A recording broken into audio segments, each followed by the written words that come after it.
Hello everybody, this is Pascal from Neutrality Studies and Bonjour à tous, je suis Pascal de Neutrality Studies. Comme la plupart d'entre vous le savent, je suis en fait professeur associé ici à l'Université de Kyoto, où je suis sous contrat de recherche pour étudier mon sujet des études de la neutralité en tant que discipline académique. L'autre jour, j'ai été invité à l'Université Seijo à Tokyo pour donner une conférence sur mon domaine d'études et pourquoi, dans ce cadre, je gère cette chaîne YouTube. Je l'ai donc fait, et après l'événement, l'organisateur, mon ami et collègue Dennis Rich, m'a dit qu'il pourrait également être intéressant pour certains d'entre vous ici de connaître davantage le contexte des études académiques sur la neutralité et comment j'ai commencé à créer une chaîne YouTube. Je partage l'enregistrement de la présentation avec vous dans l'espoir que cela apporte un peu plus de clarté sur la façon dont tout cela s'articule.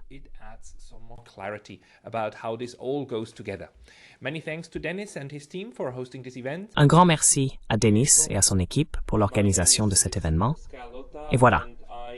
Je m'appelle Pascal Letaz et je mène deux vies. D'une part, je suis à l'Université de Kyoto, où je dirige un groupe de recherche appelé Neutrality Studies. Je suis engagé dans ce projet académique de Neutrality Studies depuis au moins 8 ans environ. J'ai fait mon doctorat ici au Japon. J'ai commencé en 2014 et vers 2015, j'ai trouvé mon sujet. En 2016, j'ai réalisé que je ne comprenais pas mon sujet. Alors j'ai trouvé la neutralité. Je suis suisse et en tant que Suisse, la neutralité est quelque chose dont nous parlons tous les jours. C'est quelque chose comme, désolé, pas que nous en parlions tous les jours, nous ne le faisons pas, mais c'est juste avec nous. C'est simplement la chose la plus naturelle au monde que nous nous considérions comme neutres.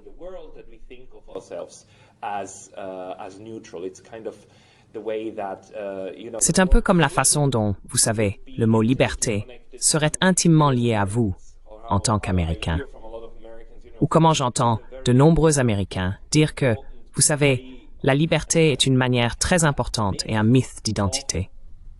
Et donc, pour les Suisses, la neutralité est une partie importante et un mythe d'identité.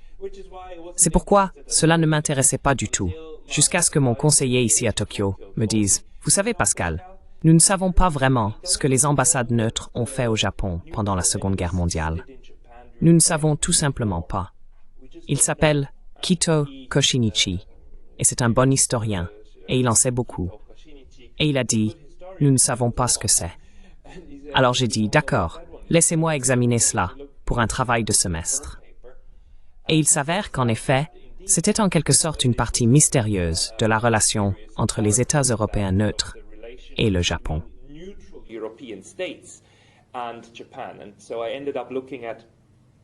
Et donc, j'ai fini par m'intéresser à l'Espagne, à la Suède et à la Suisse, parce que les trois étaient neutres, et les trois avaient une relation avec le Japon, même au plus fort de la guerre, et jusqu'à la toute fin.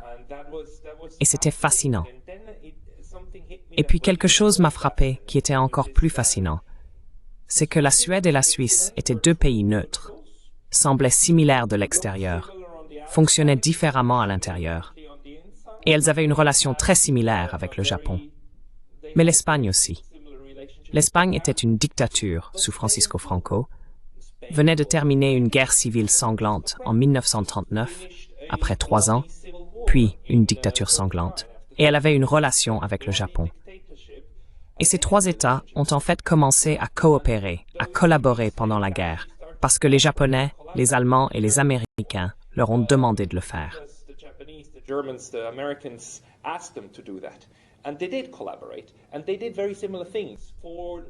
Et ils ont collaboré, et ils ont fait des choses très similaires pour les belligérants, et ils ont maintenu un système diplomatique pour les belligérants pendant la guerre.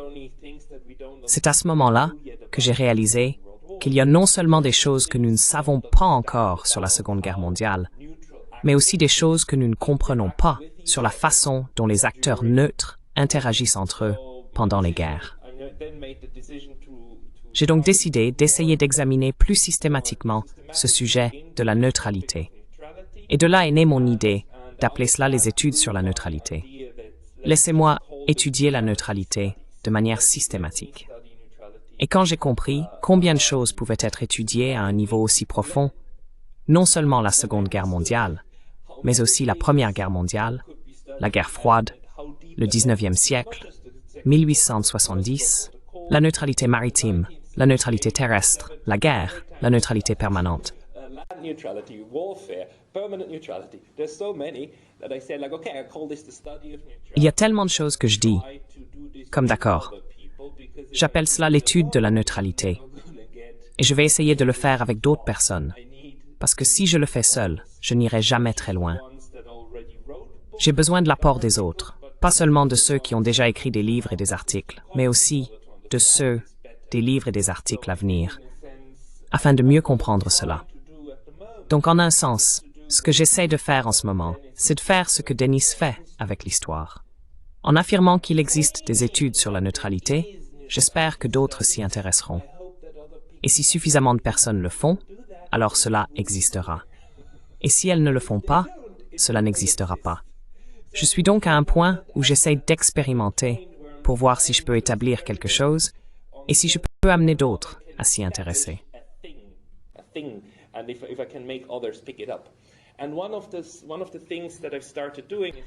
Et l'une des choses que j'ai commencé à faire était bien j'ai créé une page d'accueil et je contacte des collègues et nous organisons des conférences ensemble. Nous avons donc eu une conférence sur les études de la neutralité en octobre. Dennis était là, ainsi qu'Alex et Brad, et tout le monde a fait des présentations. Nous avons eu un échange intellectuel et académique très fructueux, je pense. D'autre part, j'ai ma vie en ligne, dans laquelle j'ai une chaîne YouTube, également appelée Neutrality Studies. Cette chaîne YouTube est une approche de ma part pour simplement essayer d'affirmer que cette chose existe et que les gens dans l'espace en ligne et les réseaux sociaux s'en emparent.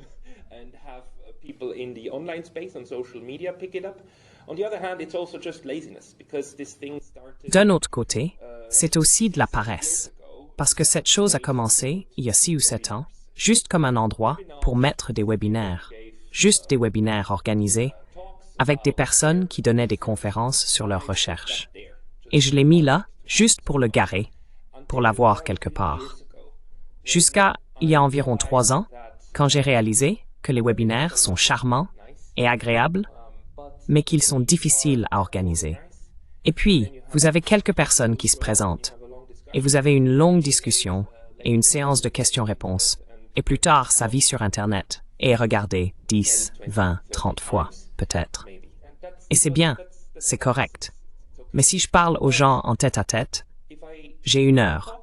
Je peux interviewer, et je peux poser des questions plus approfondies à ces personnes, et je pourrais obtenir des résultats plus intéressants pour moi-même.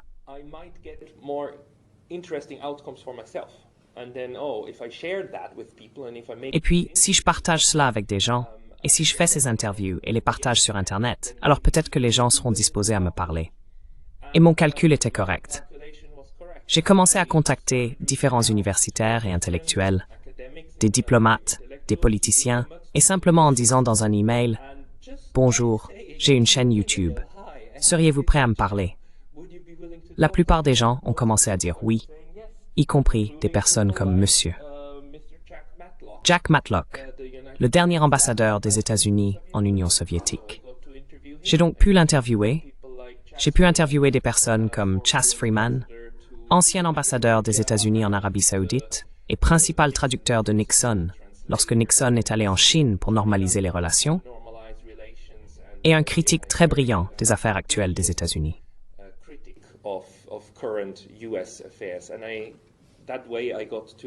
Et de cette façon, j'ai pu également élargir le réseau de personnes avec qui je pouvais parler, apprendre et leur poser des questions honnêtes. C'est quelque chose que je dis aussi à mes étudiants. Quand vous rédigez un mémoire, surtout une thèse, essayez de poser une vraie question, pas une question rhétorique. Pas, vous savez, comme certaines personnes commencent par « La Russie aurait-elle dû envahir l'Ukraine en 2022 ?» Eh bien, vous ne posez pas une question. Vous préparez votre propre thèse, n'est-ce pas? Vous vous préparez à atteindre les conclusions que vous souhaitez. L'opposé de cela, ce sont les vraies questions, comme Comment se fait-il qu'à l'heure actuelle, nous trouvions tant de récits communs sur la guerre en Ukraine dans les médias occidentaux?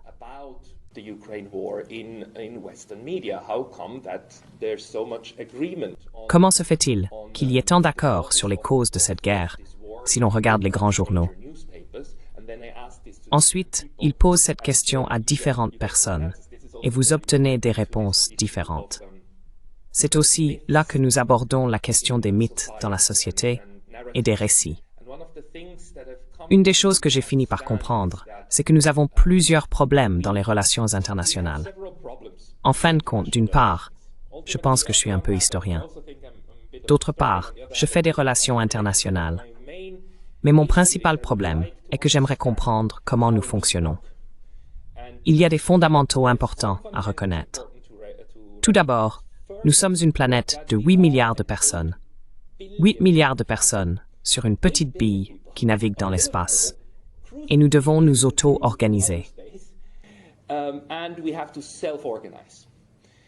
I assert this. C'est, d'accord, j'affirme cela. Je veux dire, en tant que théologien, vous pourriez ne pas être d'accord. Je veux dire, s'il y a un Dieu et que Dieu nous a donné des principes, alors nous ne nous auto-organisons pas. Nous nous organisons selon les principes. Mais si nous nous conceptualisons comme indépendants d'un premier principe universel, autre que les principes naturels auxquels nous devons adhérer, comme la gravité et peut-être l'évolution, etc., nous devons nous auto-organiser en tant qu'espèce. Et pour une raison quelconque, l'espèce commence à s'entretuer, surtout plus les groupes deviennent grands. Et c'est une chose effrayante à faire, parce qu'en fin de compte, je ne connais pas beaucoup d'espèces qui font cela, qui tuent massivement les leurs. That massively killed their own, right? I mean, even lions, they occasionally Je veux dire, même les lions se tuent parfois entre eux, mais ils le font généralement à cause de rivalités et de territoires, et alors c'est acceptable. Mais nous le faisons massivement, et nous avons développé la capacité technologique de nous tuer tous. Aujourd'hui, nous avons les moyens que si quelques personnes appuient sur quelques boutons, nous mourrons tous. Et c'est une chose stupide à faire pour une espèce. C'est vraiment une chose idiote, même d'un point de vue évolutif. C'est fascinant. Cela doit être une propriété émergente qui découle de la complexité du système. Maintenant, comprendre le système, je pense, c'est ce que les relations internationales sont censées faire, nous étudier à un niveau macro très large. to study us on the very big macro level. And one, this is Et a long story c'est une longue histoire pour en arriver à mon tout petit sujet. topic. L'un de ces phénomènes sur la façon dont les groupes fonctionnent et comment nous nous auto-organisons est que lorsque nous trouvons un conflit, il n'y a jamais un conflit où tout le monde est d'un côté et tout le monde de l'autre. Il y a toujours des tiers. Et ces tiers devraient être étudiés. Et c'est de cela que traite cette étude sur la neutralité. Et quand je commence en disant que j'ai ces deux vies, c'est comme si la chaîne YouTube n'était pas seulement sur la neutralité et les études de neutralité. La chaîne YouTube est aussi principalement sur les études d'analyse géopolitique, surtout des personnes avec qui je suis d'accord, parce que je les choisis, n'est-ce pas? Donc je biaise ma chaîne, et beaucoup de commentaires sur ma chaîne disent souvent « Oh, mais ce n'est pas du tout neutre ». In my channel are often, oh, but this is not neutral at all. It's like, yeah, but I don't claim to be neutral. I claim C'est comme « Oui, mais je ne prétends pas être neutre. Je prétends étudier la neutralité. Je n'ai jamais rencontré de chercheur sur le cancer qui soit un cancer. Je n'ai jamais rencontré de biologiste qui soit lui-même une plante. D'accord? Donc j'étudie ce phénomène. Je ne suis pas neutre. Je suis un neutraliste. Je pense que le phénomène de la neutralité dans la politique des tiers partis a quelque chose à apporter non seulement au fonctionnement du système, mais si nous utilisons ces outils correctement, alors peut-être que nous pouvons influencer ce système de 8 milliards de personnes que nous avons mis en place de manière productive ou d'une manière qui fonctionne peut-être avec moins de violence. C'est l'espoir global de la chose. Et je peux parler davantage de cette chaîne YouTube et de la façon dont elle m'aide, car elle m'aide de nombreuses manières différentes et a été très bénéfique jusqu'à présent. has been very beneficial so far, but when it comes to then the concrete issue, Mais quand il s'agit de la question concrète que je voudrais introduire dans le discours académique et aussi dans le discours mondial, c'est quelque chose qui me dérange. Et cela va de pair avec quelque chose dont nous aurons peut-être le temps de parler plus tard. Cela touche à cette question de la propagande. C'est la façon dont la neutralité est perçue ou les stéréotypes de la neutralité. Cela ne me dérange pas nécessairement parce que je suis suisse. Cela me dérange maintenant parce que je comprends que la compréhension suisse ou la compréhension de la neutralité comme étant ce que font les Suisses fait partie du problème. Et c'est un problème parce que ce n'est pas seulement un cas exceptionnel de la façon dont la neutralité fonctionne, c'est aussi la façon la plus ennuyeuse dont la neutralité fonctionne. It's also the most boring way how neutrality works. There's so many more interesting ways that this phenomenon. Il existe tellement de façons plus intéressantes dont ce phénomène se manifeste que si je vous les dis, si je vous les montre, vous pourriez convenir qu'elles sont bien plus intéressantes que ce que représente la Suisse. Ainsi, il y a deux principaux problèmes avec les stéréotypes sur la neutralité.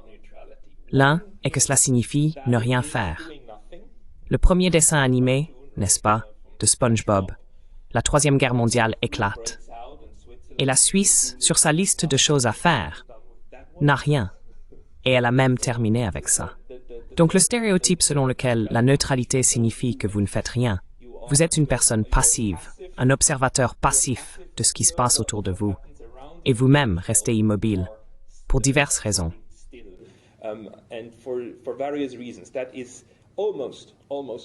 Ce n'est presque jamais le cas.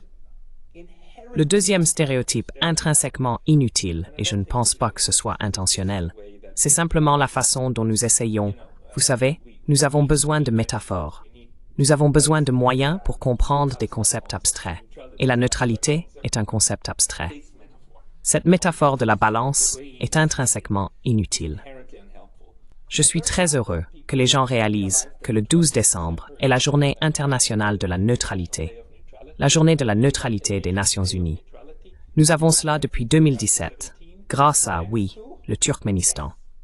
Le Turkménistan est le pays qui a veillé à ce que les Nations Unies déclarent leur journée de souveraineté de la neutralité. Ils ont obtenu la reconnaissance légale de leur neutralité par l'ONU le 12 décembre 1995. Et ils ont vraiment insisté jusqu'à ce que l'ONU accepte. D'accord, très bien. Ayons une journée de la neutralité. Donc, nous avons cela maintenant.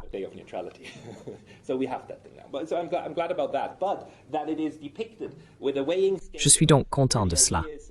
Mais cela est représenté par une balance, où l'idée est, d'accord, vous êtes neutre, vous êtes entre les deux. Cela camoufle tellement la dynamique réelle de la neutralité que j'aimerais corriger. Ma principale affirmation dans mes articles et mon travail est que la neutralité est partout et toujours une réaction au conflit. Je continue de dire à mes étudiants que plus j'écris quelque chose en grand sur mes diapositives, plus il est probable que cela apparaisse dans un examen ou ailleurs. Je continue d'écrire cela très audacieusement partout. Ce que je veux dire par là, c'est que d'une manière ou d'une autre, le conflit est la prémisse fondamentale sur laquelle repose la neutralité. Si nous comprenons les conflits et la nature du conflit, alors nous pouvons déduire ce que nous entendons par ce mot neutralité et comment il réagit ou comment la neutralité réagit au conflit.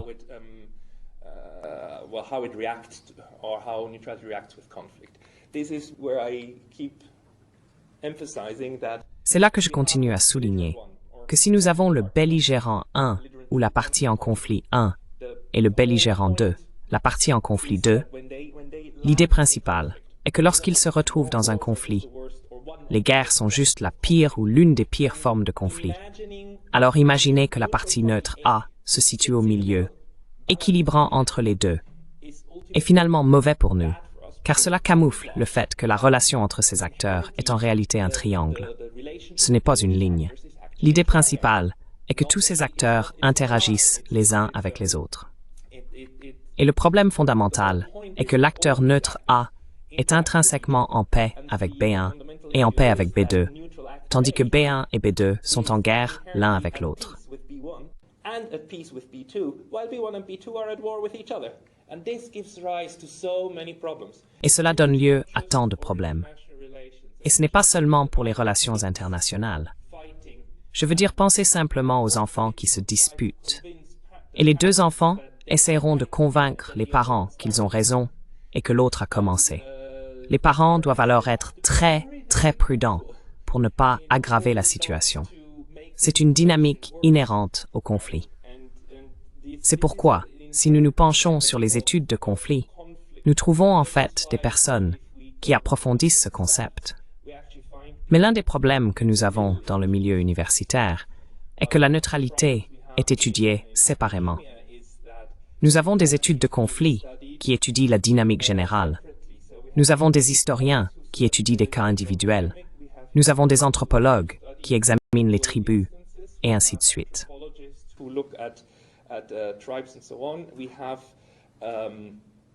Nous avons des relations internationales qui l'ignorent principalement et le remplacent par d'autres concepts comme l'équilibrage, la couverture, le suivisme, l'autonomie stratégique et la diplomatie multivectorielle.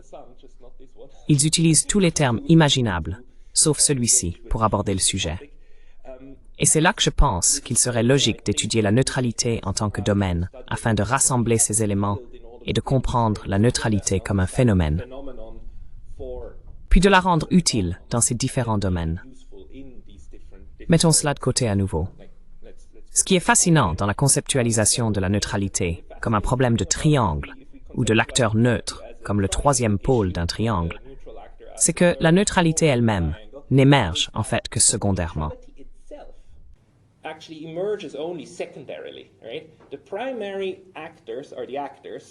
Les principaux acteurs sont les acteurs.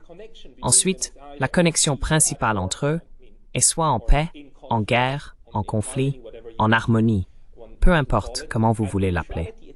Et la neutralité elle-même n'émerge que comme une réaction au conflit, parce que l'acteur neutre A essaiera de maintenir une distance par rapport au conflit.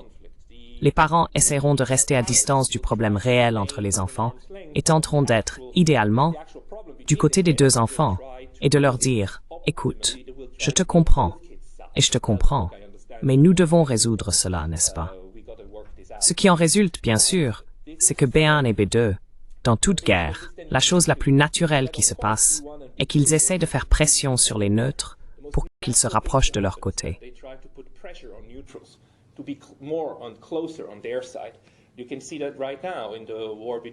Vous pouvez voir qu'en ce moment, dans la guerre entre eux, eh bien, la Russie et l'Ukraine est un exemple très difficile, car nous avons un conflit à plusieurs niveaux. Nous avons une guerre chaude entre la Russie et l'Ukraine. Nous avons une guerre froide structurelle entre la Russie et l'OTAN et les autres alliés de l'OTAN. Nous avons un conflit plus petit entre les républiques du Donbass et l'Ukraine. Comme souvent, la guerre réelle se déroule à divers niveaux. Mais si nous séparons ces niveaux, nous verrons comment les acteurs abordent cela. Par exemple, la Suisse, mon pays d'origine, a décidé que puisqu'elle est officiellement neutre, elle restera neutre dans la guerre chaude et s'est abstenue d'envoyer des armes à l'Ukraine, parce que selon le droit international, ce n'est pas acceptable. Donc ils se sont tenus à l'écart de cela.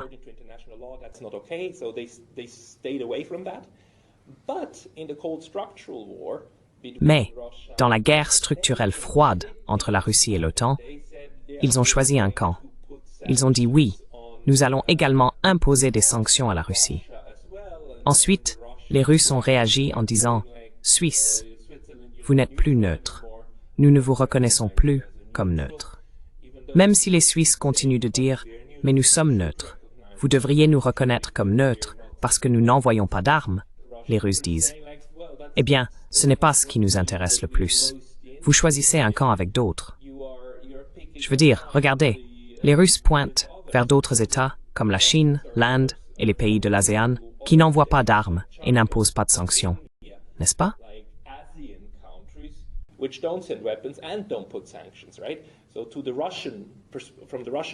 Du point de vue russe, la Chine et l'Inde sont bien plus neutres que les Suisses. Les Suisses secoueront la tête et diront « Oh, mais cela n'a aucun sens. Je veux dire, ils ne déclarent jamais la neutralité. » C'est comme « D'accord. » Très bien. Nous avons aussi des différences conceptuelles sur ce que nous entendons. Donc, quand je parle de neutralité dans ce sens plus large que je vous présente ici, je ne parle pas seulement de la neutralité en vertu du droit international ou comme une politique déclarée, mais je parle de la neutralité comme une catégorie analytique pour aborder les États tiers qui essayent de maintenir, d'une manière ou d'une autre, une distance par rapport au conflit de deux de leurs amis.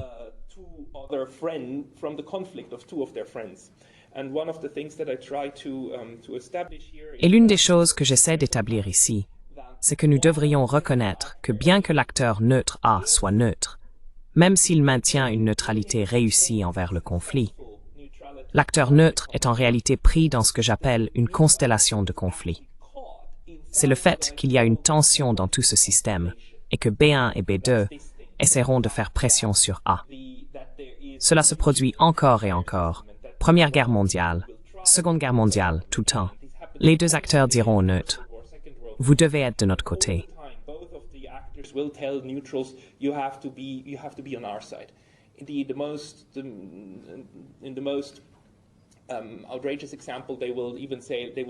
Exemple scandaleux, ils diront même qu'ils les menaceront de violence, et ils pourraient même les envahir. Parfois, des acteurs neutres sont envahis parce qu'un des belligérants dit « Oh, ils aident trop l'autre ». C'est ce qui est arrivé à l'Iran. L'Iran a été envahi par l'Union soviétique et la Grande-Bretagne. L'Union soviétique et la Grande-Bretagne ont envahi l'Iran parce qu'ils ont dit « Iran, vous échangez trop de pétrole avec les Allemands. Alors nous allons vous prendre. » C'est pourquoi nous avons eu l'une des conférences importantes de la Seconde Guerre mondiale, la conférence de Téhéran.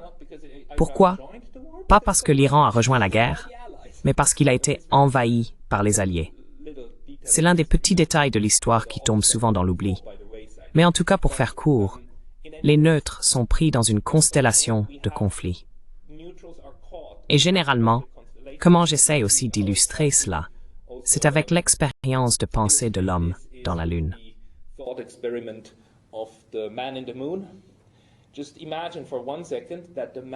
Imaginez un instant que l'homme dans la Lune existe réellement. Nous avons la Lune.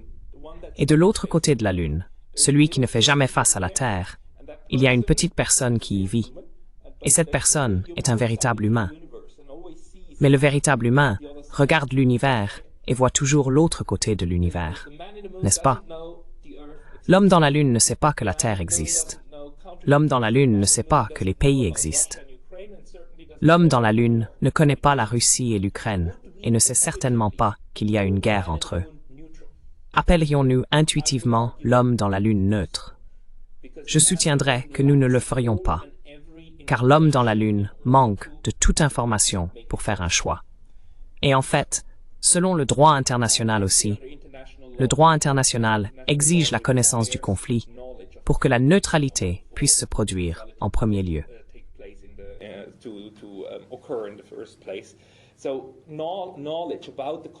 Ainsi, la connaissance du conflit est en réalité nécessaire pour que le concept de neutralité ait un sens. L'homme dans la Lune serait simplement non impliqué, en dehors du domaine de la constellation du conflit, donc pas neutre. Mais pas neutre dans le sens de non neutre, neutre dans le sens d'être simplement en dehors de ce à quoi ce terme peut logiquement ou éventuellement se référer.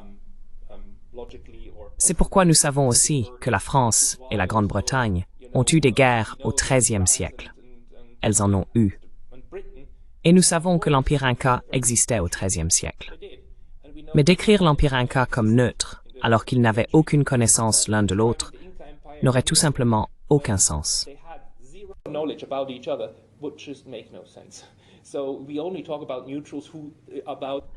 Nous ne parlons donc que des parties neutres, qui d'une manière ou d'une autre, se positionnent de leur propre côté, ni du côté de l'un, ni du côté de l'autre, mais de leur propre côté. C'est l'une des raisons pour lesquelles je continue de dire que considérer les neutres comme des acteurs qui ne font rien du tout camoufle simplement le fait qu'ils doivent faire beaucoup. Ils doivent, avant tout, prendre la décision de ne pas soutenir l'un ou l'autre, ou de soutenir les deux, ou de soutenir l'un plus que l'autre, mais pas autant qu'ils le souhaiteraient. the other, but not as much as they would like to. So it's inherently part of this entire system that structures C'est donc itself. intrinsèquement une partie de tout ce système qui se structure lui-même. Et si vous souhaitez avoir ma définition de la neutralité, je pense que l'historien ancien et premier, à qui l'on attribue généralement ce titre, Thucydide, qui a chroniqué les guerres grecques, l'a très bien exprimé lorsqu'il a dit en fait dans le discours sur Mélos, presque dans ce sens. Il l'a dit légèrement différemment. Je l'ai paraphrasé un tout petit peu. Mais il dit que les neutres sont amis de tous et ennemis de personne, étant amis des deux parties, tout en étant en guerre avec aucune. Donc je pense que c'est une manière très très utile de penser à la position neutre. Et si vous voulez le mettre en termes de Twitter, je dirais que c'est hashtag pas ma guerre. Twitter terms, I would call it, this is hashtag not my war. And yes, this is then where the whole discussion about is that a moral position Et oui, arises. c'est là que toute la discussion sur la question de savoir si c'est une position morale surgit. Est-ce une bonne position à avoir? Peut-on, lorsque le mal absolu existe, simplement être neutre à son égard? J'ai beaucoup à dire sur le cadrage moral, mais en fin de compte, parce que nous n'avons pas beaucoup de temps, je le rejette. Le cadrage moral ne laisse aucune place à la neutralité. Car si la guerre et la violence sont toujours un affrontement entre le bien et le mal, entre le diable et l'ange, alors évidemment il n'y a pas d'entre-deux. Mais si nous utilisons le cadre de l'école réaliste, comme M. von Clausewitz, qui a inventé la phrase selon laquelle la guerre est la continuation de la politique par d'autres moyens, Coined the phrase that war is the continuation of politics by other means. If you think of war as a way to get politically what si vous considérez la guerre comme un moyen d'obtenir politiquement ce que vous voulez, under his alors dans son cadre, il y a beaucoup plus d'espace pour la neutralité, car la neutralité devient la continuation de la politique par les mêmes moyens. Ainsi, tandis que les belligérants vont à la guerre pour obtenir ce qu'ils veulent, les neutres maintiennent, continuent de faire ce qu'ils faisaient avec des outils pacifiques avec leurs partenaires, pendant que les autres sont en guerre. Ensuite, généralement, l'attaque contre les neutres est comme « Oh, mais comment osez-vous » Je veux dire, évidemment, l'autre était maléfique. Et puis généralement, le neutre doit leur dire « Ouais, vous savez, ouais, c'est ce que l'autre gars m'a dit aussi à votre sujet. Oh, mais il ment, évidemment. C'est de la propagande. Ouais, c'est ce qu'il m'a dit à votre sujet. » Et ainsi de suite. Et même si vous allez aux États-Unis, vous savez, il y a tout cela. Oh, les neutres, ils ont enfreint le Trading with the Enemy Act. The neutrals, they were in breach of the Trading with the Enemy Act. Yeah, your enemy, not the neutral's enemy. Oui, votre ennemi, pas l'ennemi des neutres. Et c'est quelque chose que nous voyons se dérouler à nouveau dans le discours public, lorsque par exemple l'Inde est actuellement critiquée. Pourquoi prenez-vous du pétrole de la Russie, alors que la Russie viole manifestement le droit international et attaque l'Ukraine? Je veux dire, vous devriez imposer des sanctions à la Russie, pas prendre leur pétrole. Et puis l'Inde dit, regardez, leur ministre des Affaires étrangères a littéralement dit, dans une interview devant un public relativement large, il a dû expliquer à cet animateur, à la personne qui l'a interviewé, regardez, je représente plus d'1 milliard de personnes. Je pense que j'ai droit à ma propre position dans toute cette affaire et à faire ce qui est bon pour l'Inde. To do what's good for India. I don't have to either do what is good for Russia nor what's good for the United States. Je n'ai pas à faire ce qui est bon pour la Russie ou ce qui est bon pour les États-Unis. Je fais ce qui est bon pour moi. Et c'est la manière typique dont un acteur tiers essaierait de s'expliquer à ces parties belligérantes. Et nous pouvons parler davantage de la dynamique que cela crée ensuite. Donc c'est le cadre que je développe et que je pense avoir beaucoup à offrir, surtout dans un monde multipolaire dans lequel nous entrons maintenant, dans lequel nous sommes actuellement. Et cela fait également partie de ce que je fais sur ma chaîne. J'essaie de comprendre à quoi ressemble le monde dans lequel nous sommes actuellement. Et en tant qu'historien, nous avons le grand avantage que le monde que nous examinons est passé, est révolu.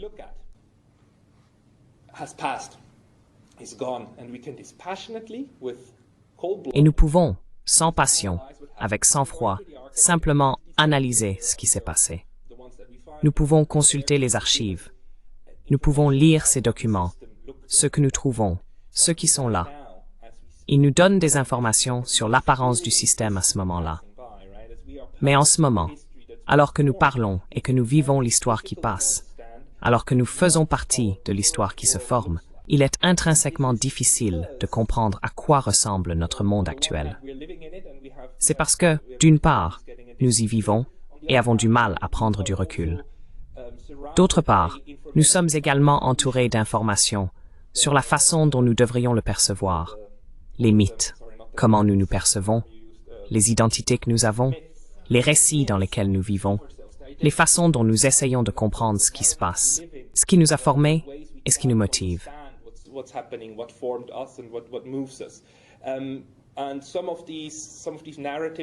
Et certains de ces récits, ces propagandes, sont consciemment influencés par certains acteurs qui aimeraient que d'autres perçoivent les choses de la même manière.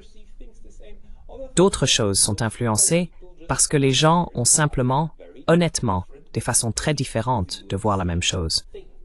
Et nous sommes dans un processus constant impliquant 8 milliards d'individus, essayant de comprendre ensemble ce qui se passe et d'en donner un sens, n'est-ce pas?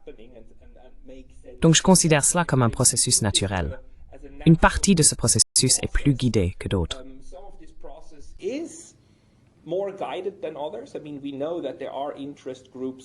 Je veux dire, nous savons qu'il y a des groupes d'intérêt aux États-Unis, en Europe, en Russie et en Chine, qui dépenseront de l'argent pour que leur interprétation du monde soit diffusée et crue par d'autres. Car la croyance et la croyance de masse ont encore beaucoup de poids. Alex, tu étudies l'Inquisition, un moment de l'histoire où des gens brûlaient d'autres personnes parce qu'ils croyaient qu'elles faisaient de la magie. Et c'étaient des gens très sérieux, n'est-ce pas? Ils portaient des vêtements, et ainsi de suite. C'était le monde. C'était la réalité. Les gens vous diraient que la magie est réelle. Et tu pourrais nous en dire beaucoup sur la magie et ce que ça signifiait.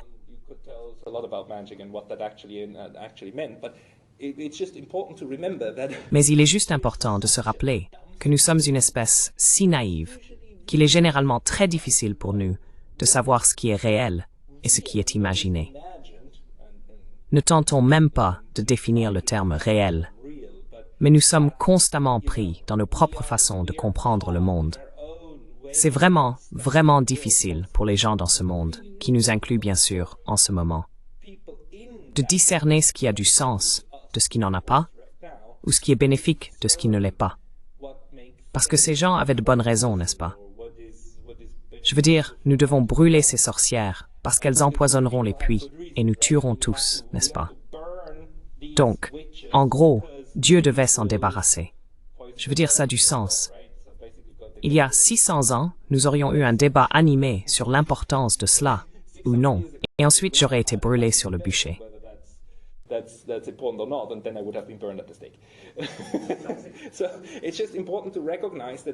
Il est donc important de reconnaître que nous ne sommes pas exempts de cela.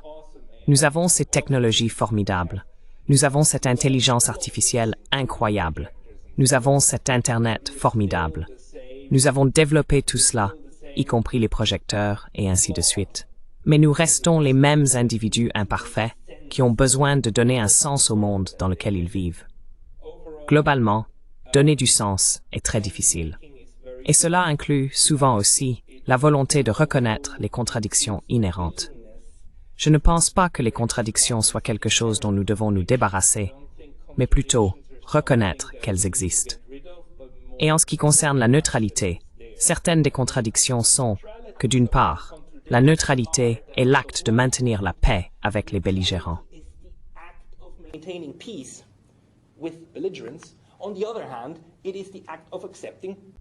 D'un autre côté, c'est l'acte d'accepter la guerre qui existe entre les belligérants. Nous pourrions en parler davantage. Parce que si vous acceptez mon concept, si vous acceptez ma façon de présenter cela comme un triangle, alors la conséquence naturelle est que la guerre et le conflit font partie du système. Ce n'est pas quelque chose dont la neutralité se débarrassera, ou contre quoi la neutralité est orientée. C'est quelque chose qui est profondément ancré dans l'idée même d'acteur neutre dans le système international. Lorsque la neutralité réussit, elle maintient la paix, mais lorsque la neutralité échoue, la conséquence est la guerre. Et cela peut échouer de plusieurs manières. La neutralité pourrait devoir être défendue, et dans les cas extrêmes, cela pourrait même inclure des armes.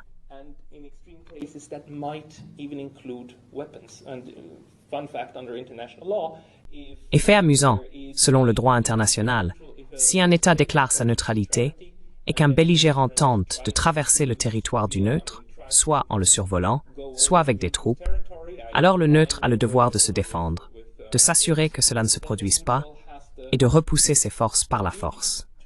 Et cela en soi n'est pas un acte de guerre, selon le droit international. Mais ce sont des détails. Vous voyez ce que je veux dire? Vous ne pouvez pas éliminer les contradictions inhérentes au système. Donc il est probablement préférable d'accepter que les contradictions demeurent et d'expliquer pourquoi elles existent. En fin de compte, je ne lirai pas celui de gauche, mais leur propagande a toujours été de pair avec la neutralité, parce que généralement, les belligérants essayent de faire une propagande très intense, surtout dans l'espace des neutres, car c'est là que vous pouvez encore gagner. Vous pouvez convaincre les autres, et vous pouvez aller face à des pouvoirs structurels.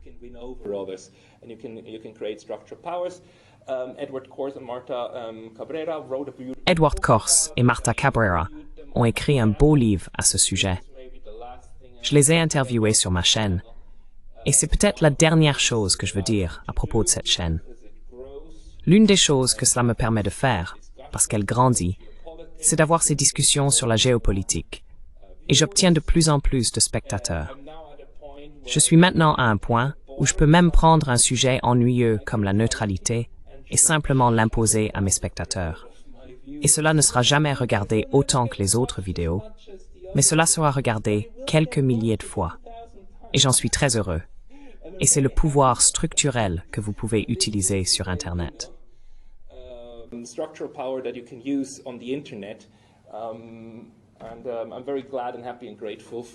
Et je suis très heureux, content et reconnaissant pour la communauté que cela construit, parce que Denis m'a contacté, parce que vous avez regardé certaines de mes vidéos. Nous discutons. Vous étiez sur la chaîne. Nous avons l'occasion d'avoir une discussion et un débat. Et je pense que, finalement, le meilleur outil contre la propagande est le débat rationnel, parce que la propagande prospère en simplifiant la réalité. Tout doit être facile et stupide. La Russie est mauvaise. L'Ukraine est bonne. La Chine est mauvaise. Les États-Unis sont bons. L'OTAN est bonne. C'est stupide et simpliste. Donc, le plus grand acte de résistance et de désobéissance civile est en fait de rejeter les versions simplistes de la réalité et de continuer à réfléchir. Je suis donc heureux quand nous pouvons réfléchir ensemble et résister à la tentation de simplifier la réalité. Merci beaucoup. Thank you very much.